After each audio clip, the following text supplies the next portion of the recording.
Termo de depoimento, colaboração número 4, que presta o senhor João Cerqueira Santana Filho, em Curitiba, na sede da Força Tarefa Lava Jato, no dia 6 de março de 2017, minha presença, Roberto Henrique Pozobon e o promotor de justiça Sérgio Bruno Cabral Fernandes. O senhor João Santana se faz acompanhado dos seus advogados constituídos, Dr. Beno Brandão, doutora Alice Brandão, e no termo de colaboração número 4, se propõe a discorrer sobre o anexo que intitulou como período de Dilma. Sr. João Santana, o senhor celebrou um acordo de colaboração, motivo pelo qual indago se o senhor renuncia ao seu direito de silêncio e se compromete a dizer a verdade nos termos da lei. Sim.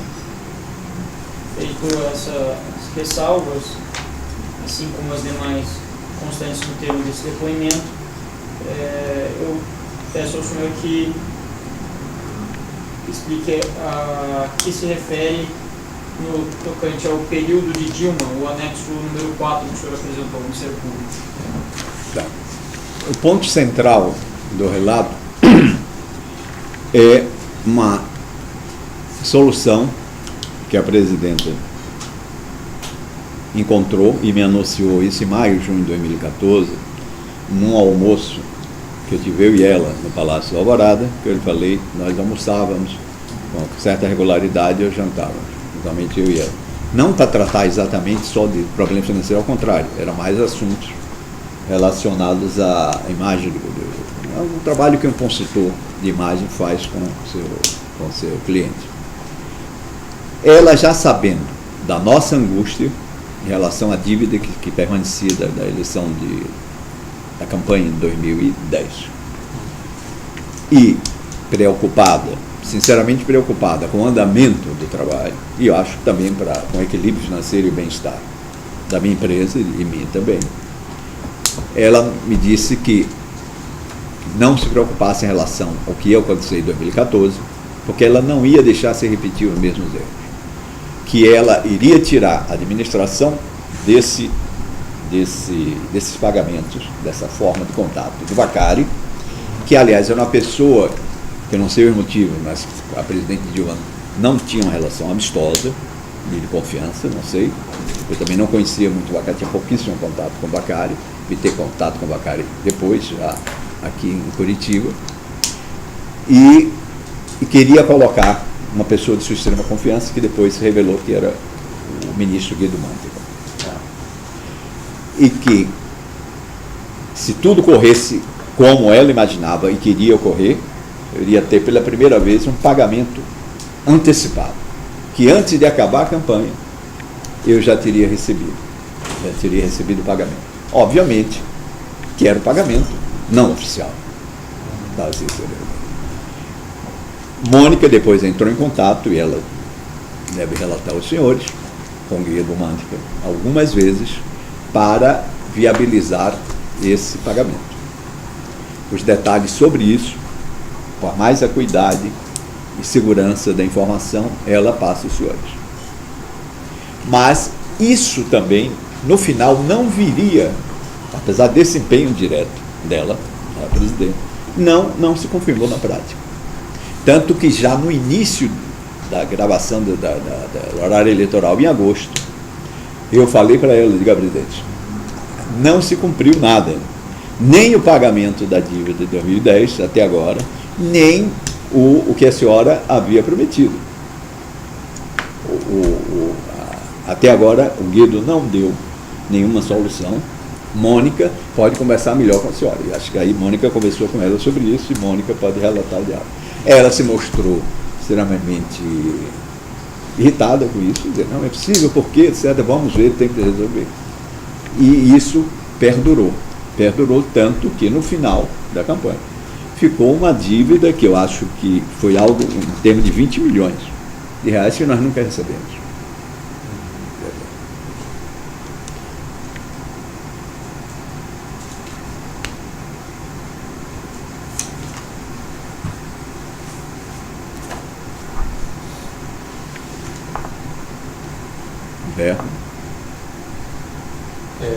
Mas, então, depois que a Mônica deu, a presidente Dilma deu essa solução de substituir o Vacari pelo Guido Mantega, nada foi pago?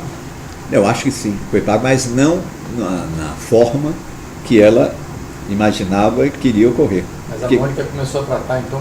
Direto com o Guido, mano. E Mônica relata, eu sei que teve algumas vezes com o Guido, e o Guido passou a ser um interlocutor. Na época era o ministro da Fazenda, alguns encontros que Mônica teve com ele na residência oficial do ministro. Então, e ele passou a tratar, etc. Isso. Só que ele, eu via saber isso muito depois, ele também pressionava o Vacari, pressionava todos para ajudar nessa solução.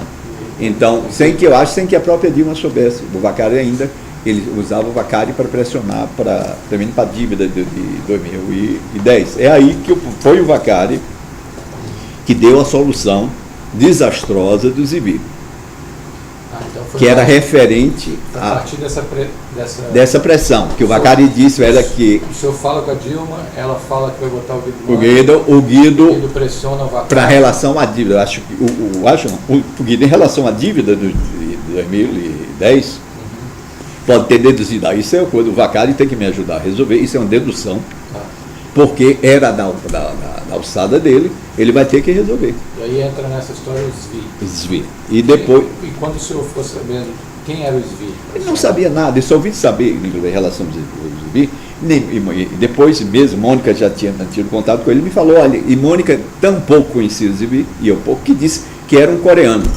Disse, olha, então mandaram procurar um coreano, que disse que é uma pessoa que quer ajudar a campanha, e quer ajudar, e ela foi, e o relato é fato conhecido, uma maneira que foi encaminhado o pagamento, que ele também fez o pagamento para a Shelby. E ela contou como é que ela foi? Ela foi encontrar o Zvi? Não, teve na escritório do Zvi. E isso está no Rio de Janeiro, está no depoimento dela próprio ao juiz Sérgio Moro. E ela me contou. Ela me contou na época que esteve lá e que deixou as informações de como ele processar o pagamento, porque ele disse que também que tinha ser um pagamento no exterior. Qual era o valor que... Acho que esse valor correspondia deveria ser de 4 milhões de dólares, mas que não chegou a se confirmar, a ser completamente. Foram feitos alguns pagamentos que eu não tenho de memória qual o relato, mas que ela tem todas as condições de dizer. Mas que o Zivi, como o acordo que o Vacari tinha feito com o Zivi não saudava a dívida completa, ela continuou a pressionar o Vacari, e o Vacari, Mônica, e o Vacari então buscou a solução Ike Batista para complementar. E como é que foi com o Ike? Com o Ike, ela procurou o Ike. Eu prefiro que ela conte porque tem detalhe. Ela falou que ela teve contato com o Ike? Não, ela não teve nenhuma vez com o Ike, com o Godinho, como chama-se? O Flávio Godinho. O Flávio Godinho. Trabalhava e foi ele que providenciou o pagamento. No Rio de Janeiro também, pelo que eu fui informado no Rio de Janeiro, mas eu não fui. Nenhum desse tipo de contato. Foi na sede de alguma empresa do Ike? Acho que na sede da empresa do Ike. E aí a alternativa foi o quê? Depósito também no exterior? Depósito na Shelby. Só exibir o Ike e o Odebrecht sempre, os pagamentos sempre foram na Shelby. Só que alguns pagamentos da Odebrecht não se referiam ao Brasil. Na Shelby houve pagamentos, que eu não sei dizer quando. Agora, o senhor falou que... De Angola, só para concluir, de Angola e do Panamá, feito na conta. E não sei se Venezuela, porque a Odebrecht ajudou também o Chaves. E na época o senhor não se perguntou por que o Ike Batista, conhecido empresário, estaria ajudando o PT? Eu, da mesma maneira, eu não quero bancar um ingênuo nisso, é porque como empresário que ajuda uma campanha eleitoral, claro, por interesses dentro do governo. O que eu não sabia e nunca poderia imaginar é que houvesse isso que a Lava Jato terminou descobrindo. Uma coisa tão organizada e que a maioria aparente desses recursos vinha da Petrobras. Jamais passaram na cabeça da Petrobras. Até porque a imagem que eu sempre tive da Petrobras e que trabalhei nas campanhas como imagem era de uma empresa extremamente competente, de tecnologia avançada e com uma gestão esmerada e competente. Jamais eu imaginava que pudesse ter alguma coisa dessa época. e não relacionava esses pagamentos a nenhuma organização. São valores muito grandes só para ajudar. São grandes, nesse aspecto sim, mas proporcionalmente ao tamanho do empresário e o tipo de ajuda e os montantes de campanha, sinceramente não chegam a ser muito grandes. Por exemplo, 2 milhões de dólares dentro do que significa a realidade, a coisa que estou falando com o mundo real das campanhas brasileiras, que eram, não que são, porque eu volto a dizer, as campanhas do Brasil e no mundo, mas estou me referindo ao Brasil, elas são fortemente financiadas dessa forma, do Caixa 2. Não há uma só campanha no Brasil, eu disse 99,9%, que se tem. E não há um único marqueteiro, eu imagino, que não tenha sido obrigado que recebeu o assim, não que isso isente o nosso exemplo. Não estou mais de isenção. Não quero bancar de engenho e tal, mas vamos falar o português claro aqui. O senhor mesmo começou falando que não via nenhuma afinidade, estranhou quando a Odebrecht era tão próxima do PT. Politicamente. Não pode ser dito do EIC e do... Pode, mas acontece agora, que no caso do AIC, no caso do AIC, não é por ideologia e não é por simpatia também. Não, claro que não, mas no caso do AIC, me permita, o AIC, eu sabia por noticiários da afinidade que ele tinha com o presidente Lula. Eu sabia dos interesses que ele tinha. Eu quero dizer que nunca, jamais, em minha cabeça, imaginava que tivesse relação com a Petrobras, que tivesse relação com que empresa, com que negócio foi. Nunca foi. Quais interesses que ele tinha? O AIC, como todo empresário que tem negócios com o governo, obviamente, busca algum tipo de compensação. O que não poderia ficar claro jamais onde eu alcançava, até porque eu não era partícipe desse tipo de organização, desse tipo de segredos, é que havia uma coisa estruturada como se revelou depois. Isso jamais. Eu tinha como, era uma dívida, um trabalho que eu prestava efetivamente, com competência, com profissionalismo, uma forma de remuneração. A maior parte, eu queria agora abrir, a maior parte era oficial. Vou dizer agora o seguinte: se os senhores se examinarem, faço questão de deixar registrado isso. Quando assumo as campanhas do PT, o que houve, o aumento exponencial de valor oficial é muito grande. É muito grande. O que, por exemplo, a campanha presidencial do Lula, feita pela agência Duda Mendonça, quanto ele cobrou e depois quanto eu consegui. Eu consegui isso. Se eu não conseguir tornar esse pagamento todo oficial, isso para mim seria o ideal, eu não estaria passando esse suplício que eu estou passando hoje, e mesmo pagando imposto, eu queria pagar imposto, eu consegui pelo menos aumentar muito. Por exemplo, nunca houve uma campanha, e além de tudo, vou dizer uma coisa também que é muito interessante, uma informação relevante, quer dizer, para conhecer a cultura das campanhas. A campanha dele, nunca houve eleição presidencial do Brasil, como o preço da campanha da presidente Dilma, de 70 milhões, que foi o preço oficial, de 70 milhões de reais. Nunca, mas o oponente... O custo foi quanto? O custo, acho que mais 30% mais ou menos, essa é a média. Mas Mônica, repito, fica fazendo uma ladainha, mas Mônica tem tudo isso que pode dizer exatamente quanto foi. Que é muito tempo, uma série de operações simultâneas. Mas voltando, de 70 milhões, a nossa campanha nunca tinha tido. E o que acontece? O oponente direto, ele também é obrigado, quando se declara um preço, ele não pode se afastar tanto desse preço para não ter disparidades e desconfianças. E o que acontece? Existe um acordo informal entre as campanhas, mesmo campanhas que vão se degladiar, arrancar sangue, mas os coordenadores financeiros conversam entre si, dizem: olha, meu preço vai ser esse. E o outro chega perto ou passa. E alguns acompanham, outros não. Existia esse tipo de acordo.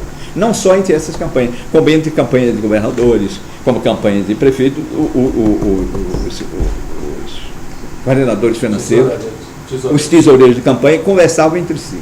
Isso eu sei porque conversavam. Todos vão me desmentir, mas é verdade. Agora eu quero dizer o seguinte, é que não para dizer que eu ajudei alguma coisa a sanear esse mercado, mas que a minha pressão para ser o pagamento ser o mais próximo da realidade ajudou isso também. Porque eu queria exatamente, era uma angústia permanente para mim. Mas o senhor, já que o senhor tocou nesse assunto, só te convido também que, se os marqueteiros não admitissem receber dinheiro Caixa 2 no exterior de empresários, etc., nós teríamos campanhas mais limpas, honestas, democráticas. Sem dúvida, Então, sem dúvida alguma. E aí é que está.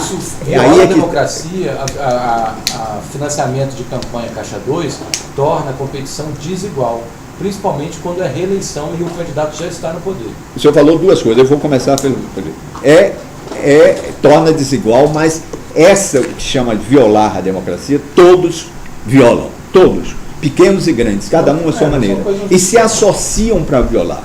Entendeu? Então é uma prática generalizada o Caixa 2. O ponto aqui não é Caixa... fazer discurso moralista, não, é só questão de colocar que o senhor tem uma responsabilidade nisso. Isso que é importante ficar aqui, porque o senhor é colaborador. Tenho. Se o senhor eu tenho. Não tem isso em mente.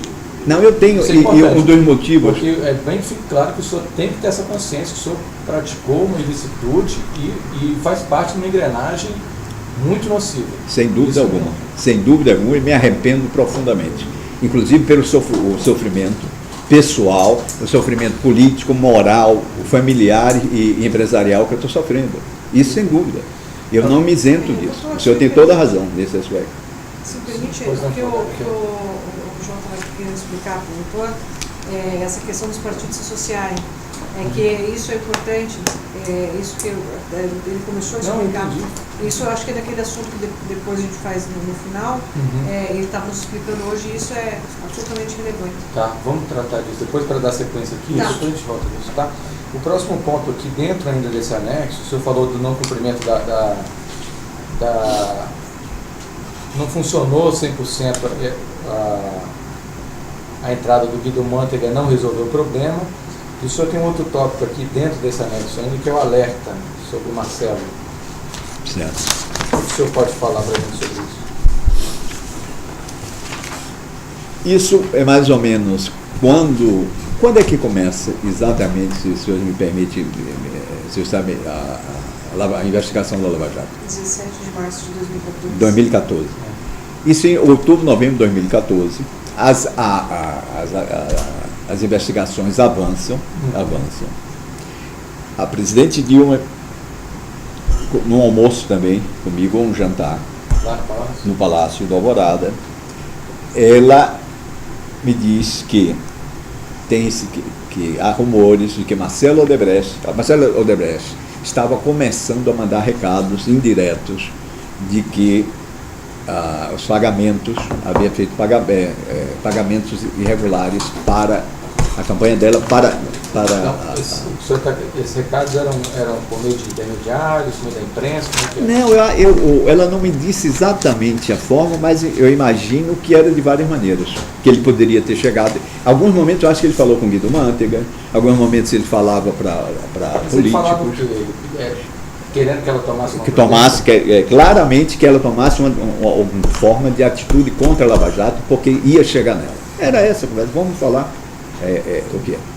E não interferisse, ia chegar, ela ia chegar em cima dela, ia chegar principalmente por causa dos pagamentos que ele havia feito na Shelby. Era essa o que ele dizia. E ela, o que era nessa conversa primeira e outras que teve comigo sobre isso, me perguntava duas coisas. Você tem certeza, é segura a forma que eles pagavam?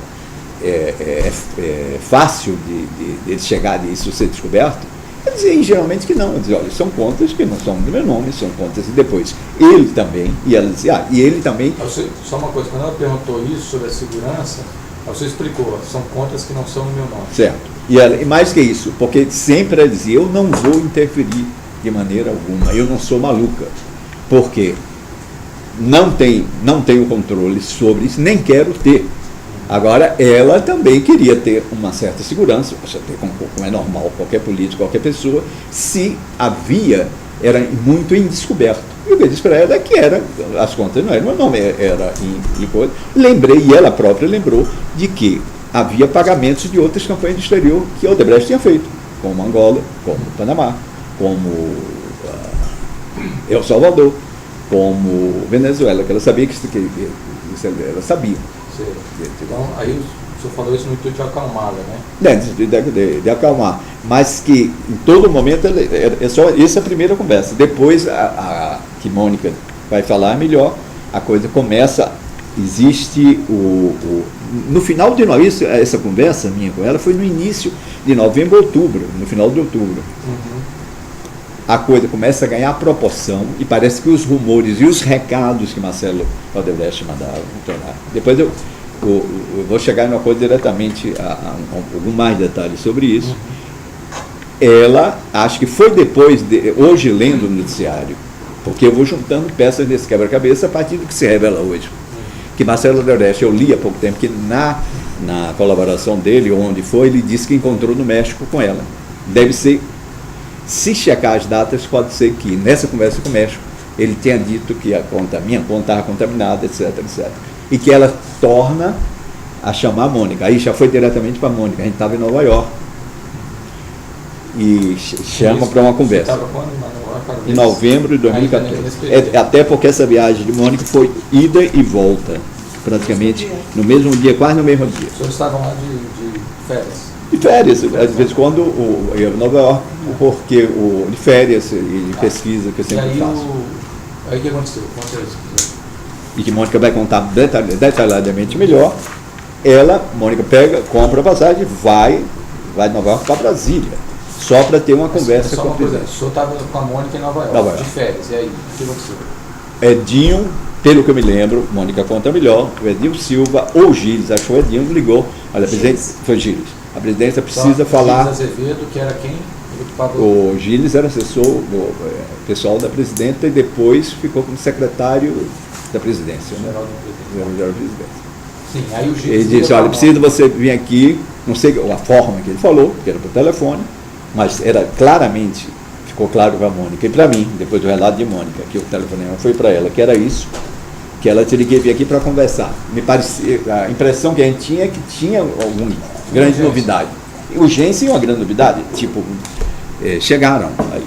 Tá, isso é início de novembro. Início de novembro. Mônica tem condição, porque tinha passagem aérea dela. Vamos seguir aqui.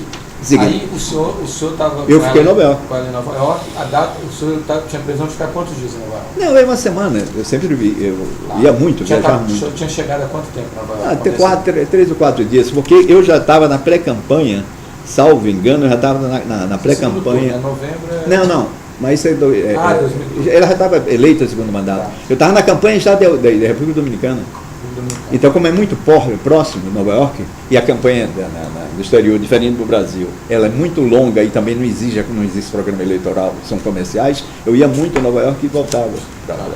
Então, para lazer... O senhor não tinha previsão, aí recebeu, o senhor tinha previsão de ficar mais tempo em Nova York, o senhor e a Mônica recebe um telefonema do Gilles Azevedo, onde? No celular dela?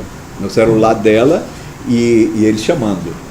Agora, outra coisa bem importante é que nesse primeiro momento que a presidenta fala, que é o início, acho que é outubro, final de outubro, ou início desse mesmo novembro, porque eu vinha no Brasil também, com certa regularidade. Eu estava na Dominicana e eu vim aqui para conversar com ela sobre outros assuntos. Era aqui ainda? Era aqui, como tem outra empresa, eu tenho também no exterior. Então, ela, inclusive, a presidente me sugeriu, disse, olha, já que você está fazendo campanha lá, fique o mais tempo possível lá. Foi a primeira vez, inclusive, que ela pediu para que eu me afastasse um pouco do Brasil, até porque ela é uma pessoa extremamente... Isso foi naquela conversa que ela falou que o Marcelo estava mandando recado. Exatamente. Só que eu via das dúvidas, fica um pouco lá você e Mônica, fiquem por lá. Fiquem por lá, qualquer coisa, a gente conversa, eu lhe ajudo. Mas pela primeira vez me surpreendeu... O que esse fique por lá? Não, fico lá no sentido de que se houvesse qualquer medida cautelar, vamos falar o termo, contra a gente, seria um peso político, um escândalo político sobre ela. Eu acho que é sobre. E também, porque, queira ou não, e isso é doloroso dizer, que eu sinto, então, eu tenho uma relação, tenho uma relação afetiva com ela. Nós criamos uma relação. Isso que eu tenho que fazer agora, por 3 ou 4 motivos. Um deles é por razão de legítima defesa, pessoal de minha família. O outro também é porque eu fui envolvido numa trama tão obscura sem ter conhecimento pleno do que era. E terceiro, não, basta esses 2 assuntos, porque senão fica querendo fazer trindade em tudo por força de retórica. Mas fiz essa volta toda. Sim, havia também uma preocupação dela. Lá, né? Fica mais tempo. Que aí seria. Quando chama, então, ela chama a Mônica. Quando o Gilles chama a Mônica, a gente disse, olha, a coisa deve estar apertando. Eu digo, vá. vai e veja o que vai. Ela vai e volta. No outro dia, uma viagem assim de bate e volta. Ela comprou a passagem no mesmo dia. Comprou a passagem no mesmo dia e viaja, é recebida, tudo Aí isso. teve uma passagem Eu não Nova quero. York, São Paulo, Rio. Eu não sei se teve. Ela conta que tem um bilhete. Se foi Nova York, Miami, Brasília, não sei. Ou se foi São Paulo. Pode ser que tenha sido ainda. No mesmo dia, ela No mesmo comprou a dia, passagem foi no dia seguinte. Imediatamente, porque pelo peso da informação era uma coisa extremamente urgente e relevante. Tanto que eu imaginava que já fosse uma coisa mais séria, mais concreta, que depois viria a ocorrer meses depois. E ela vem e volta o que ela diz exatamente isso. Olha, eu imagino hoje que foi depois da. Sou a Mônica, porque a partir de muitas coisas ela já começava a tratar diretamente com ela. Pois não, prosseguir aí depois que a Mônica veio e voltou no dia seguinte. Voltou no dia seguinte, o que ele falou exatamente, olha, foi o mesmo tipo de perguntas, não houve nada de mais concreto, nem disse, olha, vocês estão. E acertou, acho que aí é que quando acerta uma forma para evitar viagens, uma forma de se relacionar por e-mails. Se comunicar e alertar quando ela ou Gilles iriam alertar se havia de fato alguma coisa mais próxima de alguma medida cautelar. E como é que foi esse e-mail? Foi criado ali na hora? Foi. Mônica vai relatar aos senhores que eles criaram esse e-mail, ou depois um e depois mais outro, para já existia um e-mail criado, de Google naquele sistema, que Mônica explica detalhadamente que a máquina que está. E o e-mail, a função era se comunicar. É comunicado sobre o andamento se tivesse alguma medida cautelar. E como é que o senhor sabe como é que era essa comunicação? Porque não eram e-mails. Não, era com coisas metafóricas, do tipo. Não me lembro exatamente, mas eu recordo ter lido. Então, foi criado um e-mail, foi usado esse e-mail para se comunicar? Foi, eu acho que 2 vezes pelo menos. E a última vez na proximidade da nossa prisão. E a primeira? Vamos falar da primeira. A primeira vez eu não sei, sinceramente, eu não me recordo, Mônica pode. Mas tirando a metáfora, o que significava? Qual era a mensagem? Eu estou inseguro de memória de dizer se houve uma primeira mensagem ou se já foi a outra. A outra eu me recordo plenamente, que era dizendo, avise, aquele nosso amigo, é como se fosse uma questão de saúde grave. Aquele nosso amigo termina qualquer coisa assim. E o pior é que eu soube que a mulher dele também está muito doente. Era exatamente isso, a mensagem mais ou menos. Esse texto o que significava é que já havia, eu deduzi que já havia uma ordem, já havia alguma medida cautelar, que eu não sabia a dimensão, tomada não só contra mim, como com relação a Mônica. Foi quando ficou certo que Mônica também era alvo. Quando ele disse que esse e-mail disse que o pior é que a mulher dele também está terminal, ou também está muito doente, era óbvio que eram os dois que estavam. Isso foi questão de 48 horas até a prisão, até sair o decreto de prisão. O senhor estava lá ainda? Eu estava na isso foi na República Dominicana. E quando se confirmou, nós viemos imediatamente no outro dia. Que nunca veio uma alerta, seja de quem for, ninguém do governo, dizendo, olha, saiu o decreto. Nós soubemos pela notícia. E eu soube na madrugada da que estava acontecendo a operação lá em casa. Porque eu vi pelas câmeras. Doutor, o senhor me permite fazer uma correção, porque eu induzi o colaborador em erro. Quem ligou foi o Edinho Silva. Quem buscou foi o Gilles Azevedo. Exatamente. Então eu estava correto. Vamos retificar.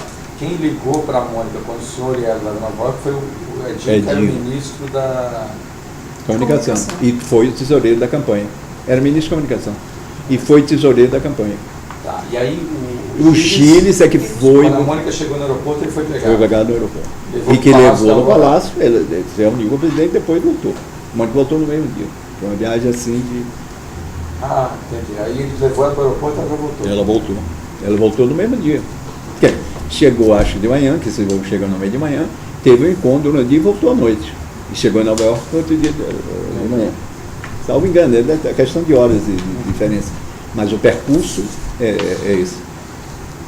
Então, essa mensagem foi aquele alerta que, quando ela quando ela falou para sugerir que o senhor ficasse mais no tempo exterior, qualquer coisa eu aviso. Avisar, bem, foi o segmento se se concretizou dessa maneira.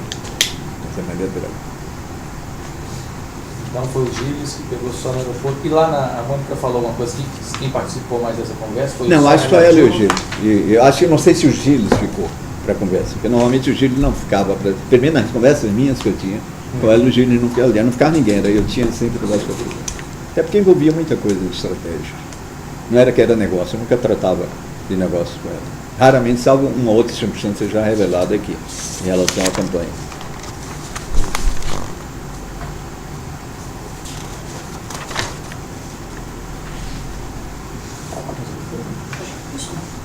Vamos encerrar esse ponto. Não, Então, eu queria